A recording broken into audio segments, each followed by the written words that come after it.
which one is better, British Council or IDP? What should I take the test? So the truth is there is no difference between both. Okay, well, maybe there is, but as much as you want to know, there is no difference in the examination type, structure, and scoring. No, they use the same marking guide, the same marking guide. So IELTS, of course, is a standard examination, so there's a marking guide already for the IELTS test, and it is the same whether you write British Council or IDP. This is more so because they use the same pool of global examiners, right?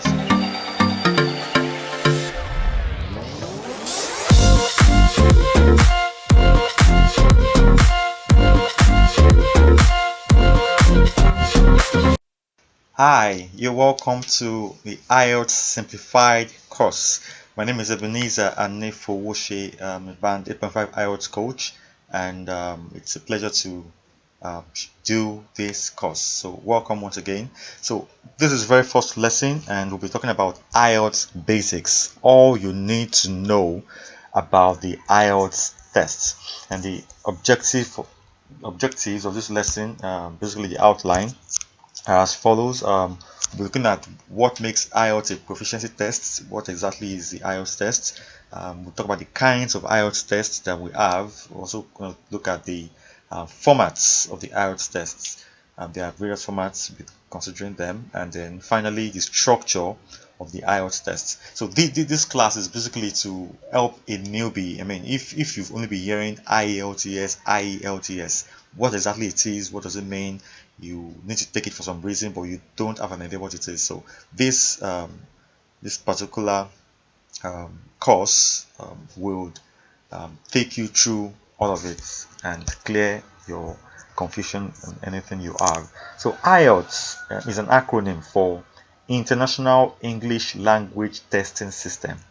The International English Language Testing System, and it is a test to measure an individual's proficiency in the English language. Okay, so it's co-owned by three organizations. That's Cambridge Assessment English in the UK. They compile the test, while IDP, an organization based out of Australia, and British Council, of course, an organization based out of the United Kingdom, conducts the tests. So the IDP and British Council are the test centers. They conduct the tests, while Cambridge Assessment English, which I think is well affiliated to University of Cambridge, they set the tests all together. So that's what IELTS is, and it's a proficiency test used in a number of countries to access proficiency in the English language. So you'll be told, I mean, there is no failure in the IELTS test. So no one fails the IELTS test. Why? Because they are only measuring your proficiency. They are measuring your level of understanding of the use of the English language. So it's not a fail. Even if you have a 5, it's not a fail. They're only simply saying you are at a band 5 and your understanding of the language is at that level. And if you have a band 9, you're saying you have a high proficiency at the band 9. If you have a band 4, you have a low proficiency at the band 4. So it's not necessarily a pass or fail concept, and that's what IELTS is about. And of course, for depending on the purpose why you're writing it, always two purposes usually, for academics or work or for immigration, right? There will be an expected band as a criteria that has been set out for you, and your goal is to eat that band. Okay, and that's all your target would be when you are taking the IELTS tests. All right, so we'll move on to talk about the types of the IELTS tests, and we have two general types: the academics and the general tests. Okay, and of course then the third, which is closely related to both. So academics, you take the academics IELTS test for any undergraduate or postgraduate program for studies, right, in any country that requires these IELTS tests. And you take the general training tests if you're trying to emigrate to or to work in an English speaking country, where of course you have been asked to take the IELTS test. The UKVI version is specifically required by the UK Visas and Immigration, and it's also just an IELTS test, just that they have their own version of it, right? whether it's for academics or for general training. So if you are trying to get into the UK, you'll be taking the UKVI version of the IELTS test. But for other countries, for other purposes, academics, if you're using it for academics, and general training if you want to emigrate. So those are two types. Talking about the difference of these two tests, really, there are more similarities than differences. Okay, so the listening test on both is the same, but let me just talk about the difference. So the major difference between the academics test and the general training is the writing tests. Half of the writing test, that's the writing test task 1. So writing test has two sections, the task 1 and the task 2. So the task 2 for both academics and general training are the same, but the task 1 for academics is different from the task 1 for general training. That's one. The second major difference is in the reading. So in the academics, there are three major texts, three major reading texts, passages for you to read and then provide answers to, and they are more of an academic kind of context. Meanwhile, in the general training test, you have more passages that are work related, that are work related. So those are the two major differences in both tests. And for the academics, in the reading you might get more maps, right? More maps. But for the general training, you can also there are actually maps in general training, but it's you see less frequent than in the academic text. And I didn't quite specify it. So I talked about the difference in the writing test between academics and general training. So for academics, right, you get things like charts, graphs, tables, maps, whatever, diagrams, process diagrams. While for general training, the task 1 is always a letter. It is always a letter. So those are the two major differences between both. All right. So I move on, and now we'll talk about the formats of the IELTS test. And basically, when I say formats, how is it being delivered? So there's a paper-based test which you sit for. You're given a pencil and paper, your answer sheet, and your question paper. So you have to read on paper and answer on paper. Okay, so that's the paper-based test, which is the most popular, by the way. Then you also have the computer delivered test, in which case you sit in front of a computer and you take your test on the computer. All of the tests on the computer, including your writing. So you type out your essay, your responses on the computer. So that is a computer delivered test. The difference between paper-based and computer-based, well, no difference for the content. And for computer-based, you can also always move across questions. So you could, from question 10, you can go back to question 1. Okay. If you're taking listening, for example, or writing, for example, you can simulate as if you are flipping the pages, so you can go back and forth within that test. And you can also highlight. You can highlight on the screen to, to simulate, let's say, underlining if you were doing paper. All right, so that's that. So for paper, of course, you can write on your paper. You can write on your question paper, although you'll not be allowed to leave the examination hall with that question paper. So that's that between paper and computer. If you are considering taking computer, or who should consider taking computer, if you know that your typing speed is fairly average, okay, that you can comfortably type an essay on a computer, then it might be worth it trying out the computer delivered test. Its advantages include the fact that you get your results faster. I think in about 3 days you're going to get your results to the computer delivered test, and it removes a lot of human error, doesn't it?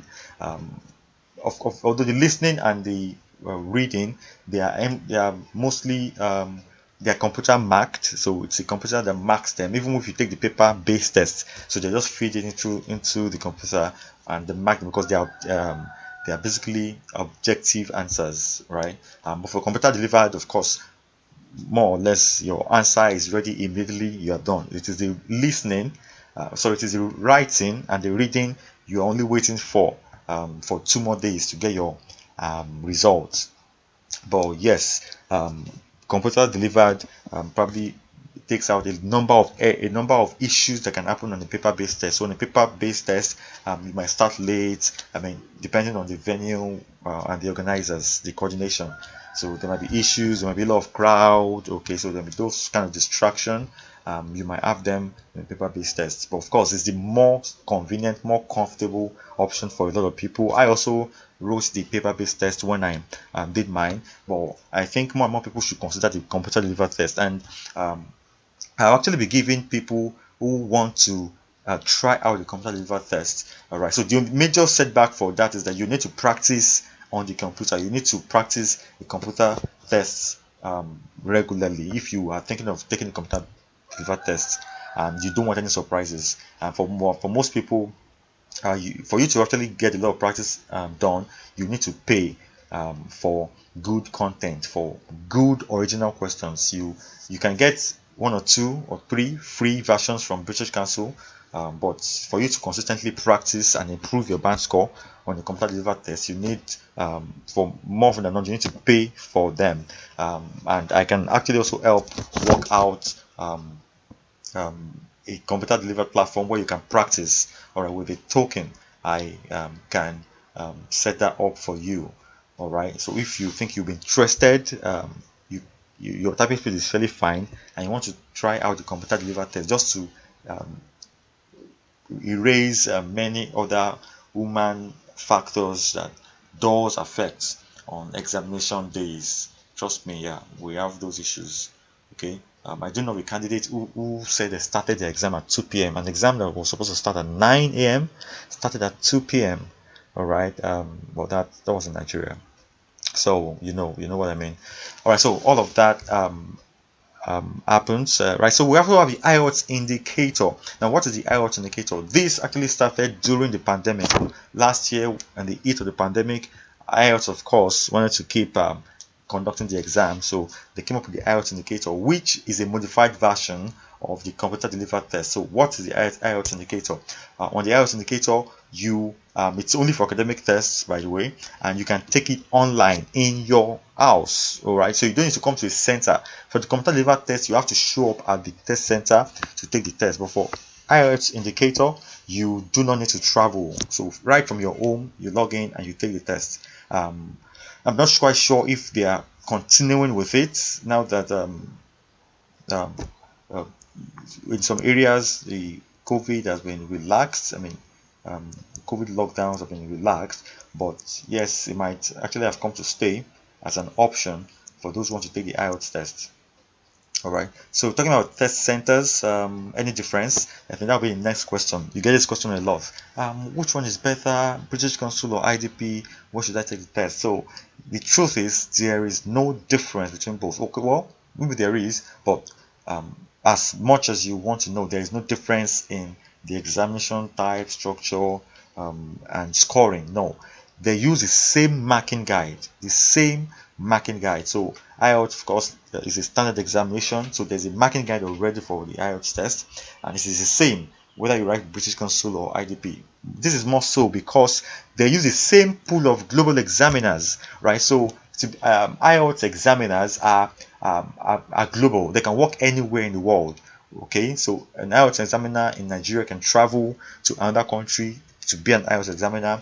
An IELTS examiner from the UK, from the US, can come to Nigeria as an examiner or work in any other country for that matter. So it's not localized to now to think that maybe those who mark for British Council are more lenient than those who mark for IDP.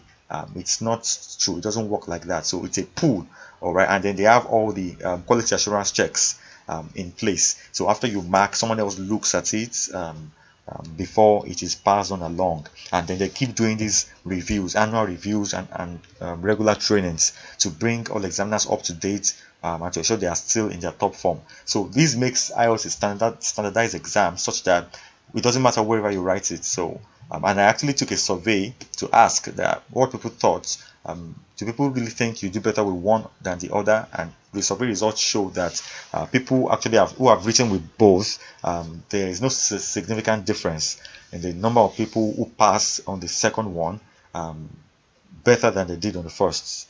Okay, so that's that for the test centers, and of course it costs approximately the same thing. This cost was a factor that helped people to decide which one to write. Okay, for some countries the costs have been the same. For some other countries the costs for British Council and the cost for IDP are different, but really they are approximately the same, and this costs keep changing. Okay, and they keep coming at par to to to be approximately the same. Okay, so that's that, and I think just before we wrap up, now we're talking about the structure of the IELTS test. So yes, the IELTS test, what is it, what is it about, what exactly do you get in the IELTS test? So this table is a summary, a fantastic summary of the IELTS examination. So first and foremost, you have the listening part module of the examination. The listening test lasts for 30 minutes, and it includes 4 recorded monologues and conversations. So there is an audio that will be played. You more likely have an headphone given to each candidate. You have that on over your head, and then you can listen to the audio being played. So 4 different recorded messages. Some are monologues, and then some are conversations between 2 or 3 persons. And while you're listening, you answer the questions on your answer sheet. So there's a question paper, right, where you read the questions, and then you can make notes and write your answers um, down, and then you transfer them to your answer sheet eventually. For listening, it's pretty straightforward because the instructions, everything are in the audio, and once the listening ends in 30 minutes, you are done. Of course, they give you an extra time to transfer your answers, but the audio itself sets the pace for the test. Once the listening ends, the audio ends, your listening test is finished. And then we'll also have the reading test. So after listening, you most likely be given the reading questions. So they give you the questions one after the other, not at once. So you get a reading question. So the reading test is 60 minutes long, 1 full hour. And what does it entail? What does it contain for content? 3 long reading passages. Okay, with tasks. So you get 3 long passages to read, and then you're expected to answer the question. The text you would get will range from descriptive and factual to discursive and analytical. So some of them are just describing some things, okay, or just talking about history or anything at all, any field. And some of them are factual, giving facts and figures. Okay, some might be discursive, discussing a topic in depth. Okay, and some might be analytical, trying to analyze a topic or a field. Okay, so the reading text can also include non-verbal material such as diagrams, graphs, or illustrations. Right, and then they are usually authentic. Not they are always authentic, taken from real text. So taken from magazines, from textbooks, from newspapers, from bulletins and all sorts. So which means that if you are a vast reader, you're someone who reads a lot, you read a lot of high quality content and publications, you would be used to being able to read um, IELTS standard um, articles, right, and make sense of them. So that's why IELTS is only measuring the skill. Okay, that's what the IELTS is. They are measuring your skill to read such kind of materials and to understand them. So that's why IELTS really is not as difficult as people think. It's just for you to know what is expected of you and to demonstrate your expertise or your understanding, knowledge, or the use of the English language. Okay, of course that's for those, I mean, if you're just learning the language, it might not be as easy as I just said it, because you have to first learn the language, then measure your proficiency by taking the IELTS test. So that is that. Now we move on to writing. Also, we're talking about reading academics. Okay, for reading academics, there are also 3 reading passages. Okay, section 1 contains 2 to 3 short factual tests, section 2 contains 2 short work related factual tests, and section 3 contains 1 longer text on a topic of general interest. So I think this the orange line is actually for general tests. The blue is for the academics. I needed to make that difference. So the blue as you can see, is the academics. So the academics that comes with the non-verbal material such as diagrams, graphs, and illustrations in the reading test, while the general test contains work-related. You remember I mentioned that earlier. And then authentic tests, also for both. Then move on to writing. Before I go to writing, so listening, let me mention that listening, general test listening can have maps. It can have maps. Please do not do take note of that. So try to practice listening for maps a couple of times. Okay. So now I'm on to writing. So writing academics also is 60 minutes long, contains two separate tasks. The first one is one, we are expected to write at least 150 words, and for the second you're expected to write at least 250 words. So the first one, like I said earlier, contains will contain graphs, tables, graphs, charts, diagrams, and non-verbal materials. Okay, and then the second one is you're expected to write a short essay in response to a question. And then for general tests, the first task is always a letter. So it may be formal, informal, or semi-informal. It is always a letter, and you'll be expected to do justice to the question prompt. Then the task 2, of course, it's always similar to the academics, is a short essay of not less than 250 words. So you'll be expected to spend 20 minutes on the first task, whether the letter for general test or the more academic material for academic. And then on the task 2, you're expected or advised to spend 40 minutes. So 40 minutes plus 20 minutes makes up the 1 hour allotted to the writing test. And finally, we move on to speaking. So speaking for both tests is the same. So this table also lets you see difference between academics and general tests. So very slight differences in the reading and writing tests. So the speaking tests, yes, lasts about 11 to 14 minutes, right? So it doesn't take, it's not really too long, and basically is a face-to-face interview with an interviewer, which includes short questions where you'll be expected to respond to them, and then also questions that will demand more in-depth responses where you'll be expected to speak at length.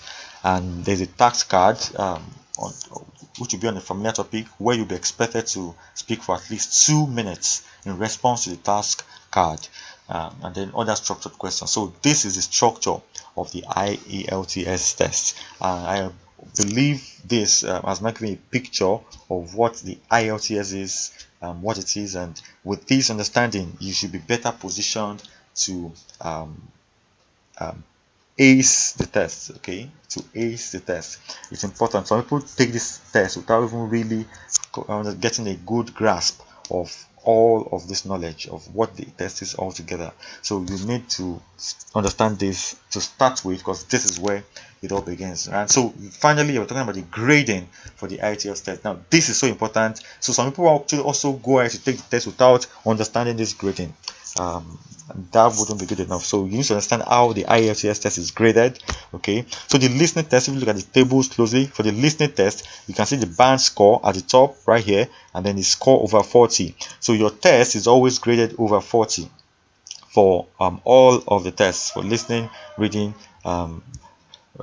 writing, I believe, and speaking. So your test is always graded over 40 for all. And there, so for listening, if you want to band 7, you want to aim between a 30 and 31 over 40. If you want to band 9, you want to aim between 39 over 40. Of course, for academics, most academics just require you to have about a band 7 in all 4, which is 30 to 31. All right, but for immigration, usually everybody you need, for maximum points, you need to get at about 8.5. So that means you need 35 at the least over 40 in your listening test. For general reading test, you need 37 to 30 over 40, right? If you're targeting a band 8, which is where I really expect everyone to target, and then even those who are going for academics, right? So then for academic reading, so band 8 is 35 to 36. So the way I say it is that in IELTS, there is no room for errors. There's no margin for errors. You have to be accurate. It's about accuracy a lot of the time. it's really about accuracy, not just proficiency, right? So it actually goes beyond proficiency. The examiners are marking your proficiency, but for you to get a high band, it's about accuracy. You have to be accurate. If you choose your answers and you are not accurate, you can't afford to get 6 questions, 7 questions wrong. Once you do that, you will end up with a band 7, with a band 7.5. Okay, so you want to end up with a band 8 and 8.5. You can only afford to get 5 questions wrong or less, 5 or 4 questions wrong, if you want to get a band 8 and above. So here you have the table, and I've explained that. Now on the right, you have this other table which talks about writing. So the way the writing and speaking is graded is a little bit different. So it has its own complete table of matrix that shows what they are looking for in the test. But this table right here is a summary of that matrix. So your writing test is graded for 4 things: your task achievement, that's for task 1, and your task response for task 2. So your task achievement is how well have you achieved the task. Basically, this task achievement and task response is about how well have you responded to the question you have been asked, and did you discuss the question thoroughly. Did you do a good job? Okay, that's what that measures. Then you're also looking at coherence and cohesion. Coherence basically means how easy it is to understand you and what you have written. Okay, and the cohesion is how well your essay joins together. They flow from the beginning to the end. Okay, so that's cohesion, use of cohesive devices, and conjunctions and all. Then the next criteria is the lexical resource. Lexical resource talks about your choice of words, your vocabulary, okay, and your style of writing, okay, which also is about your choice of words. That's what is being measured on that lexical resource. And for grammatical range and accuracy, here we're talking about your type of sentences, okay, the grammar you are using, simple sentence, complex sentence, compound sentences. Well, that's what's been evaluated here, and also your accuracy. So for every error you make in the writing test, you will begin to lose fractions of your points, which of course communicates into your band score. So for every error you make, okay, you lose points. And that's that. For speaking, very similar to writing, just a few differences. The first thing they are looking for is your fluency and coherence. Okay, let me get back to that slide. So fluency and coherence, how fluent are you? And fluency simply means, fluency is not phonetics or speaking like a native. No, fluency is how clear are you, how easy is it for someone listening to you to understand you. That is fluency, being fluent in what you are saying. Okay, and coherence is what you're saying, does it make any sense? Is it logical? Okay, and then we have lexical resource, similar to writing, your choice of words, your vocabulary. And grammatical range and accuracy, same thing. Your range of grammar, your sentence types, sentence structures, and your accuracy. So are you making grammar errors in your speech? And finally, we have pronunciation, which looks at a number of things and tries to evaluate how well you speak. Maybe you listen to a native speaker. So are you calling your words well? Are you using your sentence stress well? Are you using your words stress well? Are you doing paying attention to the words you're saying and using natural features of these words? So this is what the speaking evaluates, and you will notice that for writing and speaking, all of these criteria contribute 25% to your final score. Okay, so it's a very weighted average. So 4 criteria that contribute 25% to your final score each is what helps in grading your writing and speaking. So there you have it. We've looked at the what IELTS test is, what it is used for. We've also looked at the kinds of IELTS tests, which is the academics, the general test, and the UKVI. And then we've looked at the test formats. So what do you have in the test? The listening, reading, writing, and speaking. The format it comes in as, the timing, the type of questions you get there, and we've looked at the grading. All right, we also look at the grading of the test, actually, how it is being graded. So this brings us to the end of this class. I believe it has been helpful. If you have questions, do drop them in the comments, and if it has been helpful, do well to like and share and yes, subscribe so you could get more of the other classes. So this is actually the first class we'll be having on the IELTS Simplified course. So more of videos will be coming. We have about we'll be doing about probably about 100 videos. Okay, so you don't want to miss anything. We're covering everything. This is just an introduction. We'll cover everything and talk about all the single questions you might ever find. So that is it in this video. I'm wishing you the very best in your IELTS test. I'm rooting for you, and I wish you well. So to your success, I am Ebenezer.